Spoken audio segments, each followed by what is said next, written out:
Assalamualaikum warahmatullahi wabarakatuh.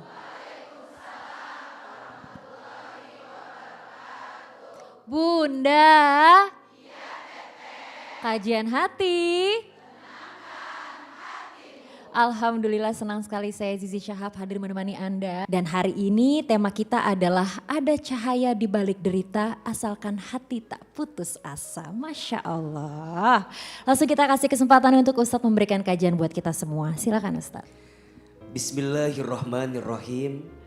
Assalamualaikum warahmatullahi wabarakatuh.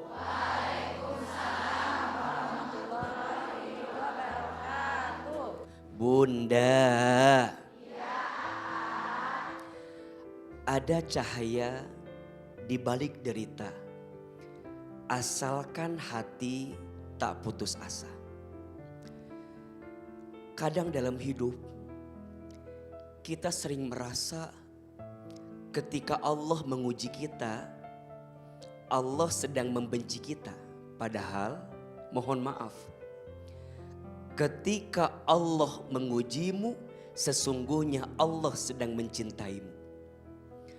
Rasulullah Shallallahu Alaihi Wasallam bersabda, Inna idhomal jazai ma'a idhomil balai.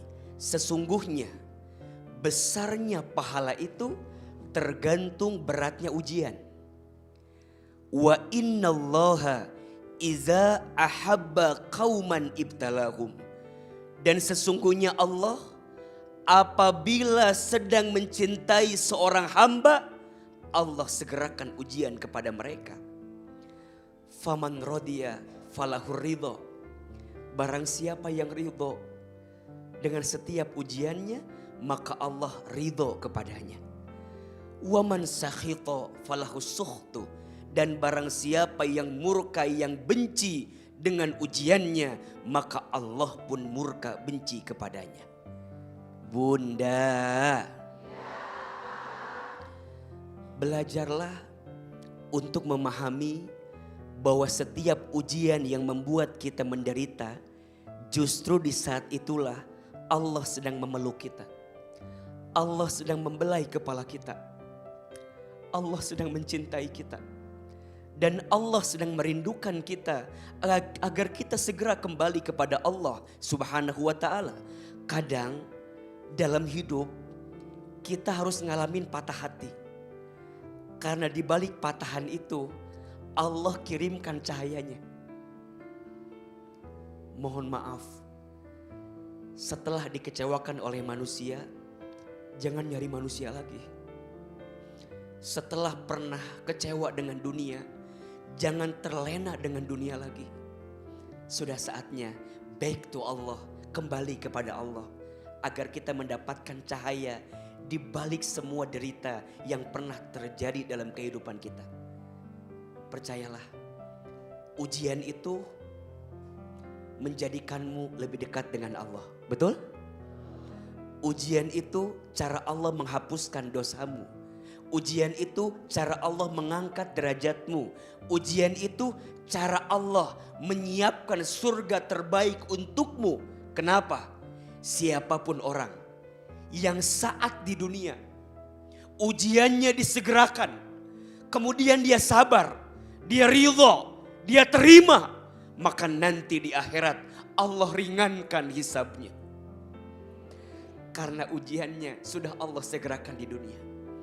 Maka bunda sayang, Ahilman tidak tahu pasti ya, tapi mungkin ada di antara kita yang sedang menderita karena pasangannya. Ada atau tidak? Yang mana orangnya itu sih? Atau mungkin mohon maaf, ada yang sedang menderita karena orang tuanya, ada? Atau karena anaknya, ada? Atau karena mohon maaf kesehatan dalam tubuhnya, ada? Atau urusan hutang piutang yang belum selesai, ada? Yang mana orangnya itu?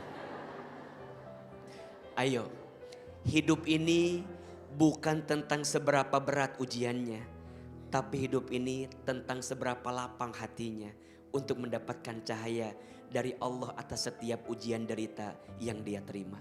Mudah-mudahan semua yang sedang mengalami ujian, Allah berikan jalan keluarnya. Amin ya Amin ya Rabbal Rabbal Alamin. Kajian hati. Baik, sekarang kita kasih kesempatannya untuk Kak Kimberly mau tanya langsung sama Ustadz, silakan. Assalamualaikum semua ibu-ibu. Assalamualaikum Ustadz, Teh. Aku mau nanya kalau setelah perceraian, apa yang harus dilakukan oleh kedua orang tua agar anak-anak tidak merasa diabaikan atau terlantar oleh orang tuanya? Apa saja hak-hak anak-anak dalam mungkin nafkah atau pendidikan atau apapun itu, dan apa yang harus dilakukan jika mungkin salah satu orang tuanya tidak menunaikan hak mereka. Gimana kondisi anak-anak setelah berpisah? Baik, aku mencoba untuk ngebalance antara kerja seperti ini dan juga ada waktu juga yang masih cukup banyak dengan mereka. Jadi mereka nggak, aku mencoba banget agar mereka tidak merasa kok mama nggak ada ya, terus merasa terlantarkan atau gimana. Kadang mereka ada saat-saatnya lagi down, nanyain papa mana ya. Terus biasanya aku bilang papa lagi sibuk, atau sebenarnya aku udah menjelaskan juga ke mereka kalau mama dan papa udah nggak bareng lagi. Tapi bukan gara-gara kalian, ini bukan kesalahan kalian, dan apapun yang terjadi kita berdua akan selalu menyayangi kalian, kita akan menjadi mama dan papa kalian. Aku mencoba banget selama ini juga tidak pernah menjelekkan bapaknya. Jadi aku jelasin, oh mungkin sekarang papa lagi ada banyak feelings yang besar yang mungkin dia harus dealing dengan itu dulu sekarang, makanya belum bisa datang ketemu sama kalian. Emang sebelum aku menikah, aku sholatnya masih banyak yang bolong-bolong. Tapi karena menikah dan dengan orang ini juga, jadinya sekarang alhamdulillah insya Allah aku sholat 5 waktu. Terus alhamdulillah lebih dekat ke Allah juga. Jadi aku ambil positifnya gitu loh. Dan aku selalu bersyukur dan tidak regret kalau aku melewati semua itu. Aku nggak merasa menyesal karena aku orang yang mencoba untuk melihat sisi positifnya aja. Dan aku juga punya 2 anak yang cantik, ganteng, dan pintar, dan sehat. Jadi banyak yang masih bisa disyukuri dari pernikahan itu. Mungkin pada saat itu ada ya sedikit-sedikit rasa kayak kenapa gitu. Cuman setelah itu kayak lebih karena ini ya, karena ya udah Allah mau mendekatkan aku kepadanya, dan juga ya udah biar lu lebih belajar aja gitu. Semoga aku bisa menjadi ibu yang terbaik buat anak-anak. Tapi selama ini berusaha untuk mengkondisikan supaya komunikasi antara ayah dan anaknya pun baik-baik aja kan ya? Dari awal perpisahan itu aku open banget agar anak-anak bisa tetap berkomunikasi dengan bapaknya, dan mencoba untuk kalau misalkan anak-anak lagi pengen teleponan, aku mencoba untuk telepon bapaknya.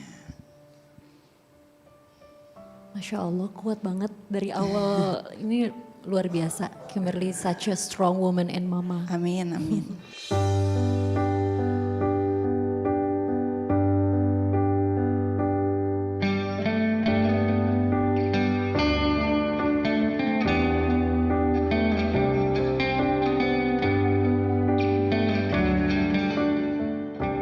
Bunda. Dalam rumah tangga kita harus selalu tegar di depan anak-anak kita. Betul apa betul? Kita dengan pasangan ada persoalan, ada masalah. Tapi nasihat Ahilman, belajarlah untuk tetap kuat dan tegar di depan anak-anak kita. Setuju? Biarlah persoalan itu ada pada kita dengan pasangan kita. Anak-anak harus tumbuh dengan kebaikan.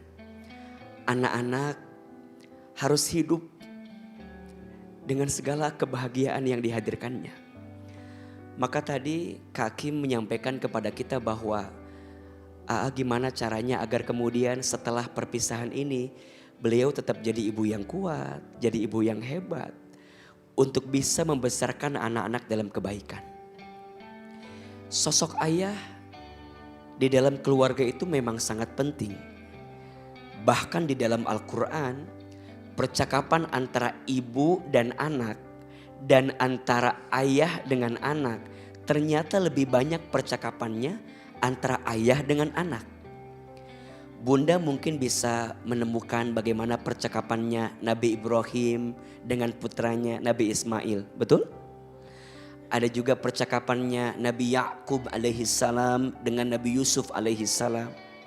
Banyak sekali komunikasi antara ayah dengan anak yang dijelaskan dan disebutkan di dalam Al-Quran. Tapi tentu ayah yang seperti apa yang harus punya kesempatan itu. Maka pertama kita yang jadi ayah harus belajar terus jadi ayah yang baik. Setuju atau tidak? Ayah itu role model. Ayah itu portofolio. Ayah itu teladan. Apa yang ditampilkan oleh seorang ayah kepada anaknya itu akan terus diingat oleh anaknya. Betul apa betul? Anak laki-laki yang dekat dengan ayahnya, punya waktu komunikasi dengan ayahnya, maka nanti dia tumbuh dengan sifat laki-laki yang kuat dalam dirinya. Anak perempuan yang dekat dengan ayah yang baik, itu akan menginstall kebaikannya. Ketika anak perempuan itu nanti tumbuh dewasa, ada laki-laki yang mendekat sama dia, dia akan filter, dia akan pilih, dia akan mencari. Kalau ada laki-laki yang mendekat kepada saya akan cari laki-laki seperti siapa? Ayah saya. Maka cinta pertama anak perempuan itu siapa? Ayah. Dia akan lihat seperti apa ayahnya dalam kebaikannya. Maka untuk bunda sayang yang harus ditakdirkan jadi single parents, jadi single mom, ayo yang kuat. Berarti kita harus berperan dua kan? Kadang jadi ibu, kadang jadi ayah. Dan jangan pernah putus asa. Saat bunda ditakdirkan jadi single parent, bukankah baginda Nabi Muhammad juga dibesarkan oleh seorang ibu yang single parents? Betul? Walaupun tak lama ibundanya wafat, kemudian beliau diasuh oleh kakeknya, oleh pamannya. Betul? Maka izin yang pertama, Kak Kim, kuat, semangat. Untuk semua yang terjadi kemarin, percayalah ada kebaikan yang sedang Allah siapkan. Yang kedua, mohon maaf, tidak ada yang namanya mantan anak. Tidak ada yang namanya mantan ayah. Sampai kapanpun terus melekat. Ini pesan untuk para ayah yang mungkin harus berpisah dengan pasangannya. Tidak lantas membuatmu lalai dengan kewajibanmu bertanggung jawab terhadap anakmu. Tetap nafkahmu harus diberikan kepada anakmu. Itu sebagai bentuk tanggung jawab. Jangan sampai engkau menjadi orang yang zalim di hadapan Allah Subhanahu wa taala. Dan itu akan mengantarkan kebaikan. Mohon maaf ya. Cukuplah dosa besar jika ada seseorang yang menelantarkan apa yang menjadi tanggung jawabnya. Maka jangan sampai kita lalai dengan tanggung jawab kita. Jangan sampai kita tinggalkan seperti apa kewajiban kita. Betul? Agar kemudian Allah berikan kebaikan untuk kita. Ahilman paling senang dengan kalimat "Aa, setelah saya ditempa dengan ujian jadi makin dekat dengan Allah." Itu yang Allah inginkan. Jadi kalau bunda dikasih ujian, dengan ujian itu makin dekat dengan Allah, itu yang Allah inginkan. Maka bismillah, sembuhkan luka dengan hati yang terbuka. Jika rasa sakitmu membuatmu lebih dekat dengan Tuhanmu, dengan Allah Subhanahu wa Ta'ala, sesungguhnya kamu sudah sembuh dari sakit yang kamu rasakan. Kak Kim terus berjalan, terus melangkah. Mudah-mudahan semua yang pernah merasakan sakit Engkau berikan kesembuhan. Amin ya Rabbal Alamin. Iya, cuman karena ada Allah. Kalau nggak ada Allah kayaknya kita bingung ya, pasti kayak bingung. Kenapa ya gue dikasih cobaan kayak gini? Kenapa ya hidup gue kayak gini? Kenapa ya gue harus membesarkan anak sendiri? Kenapa? Pasti kayak gitu loh. Percaya ada Allah dan percaya kalau Allah itu mendukung aku, jadinya masih banyak banget yang aku bisa syukuri di dalam kehidupan aku.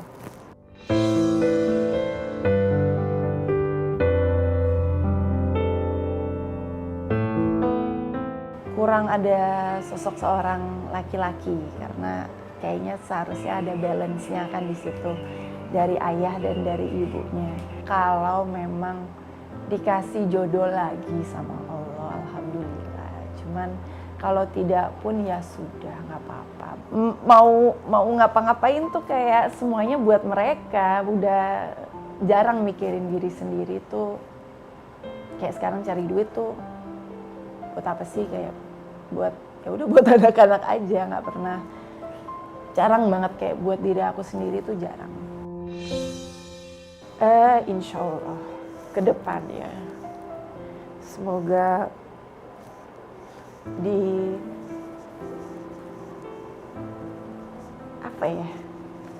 dikasih jalan oleh Allah.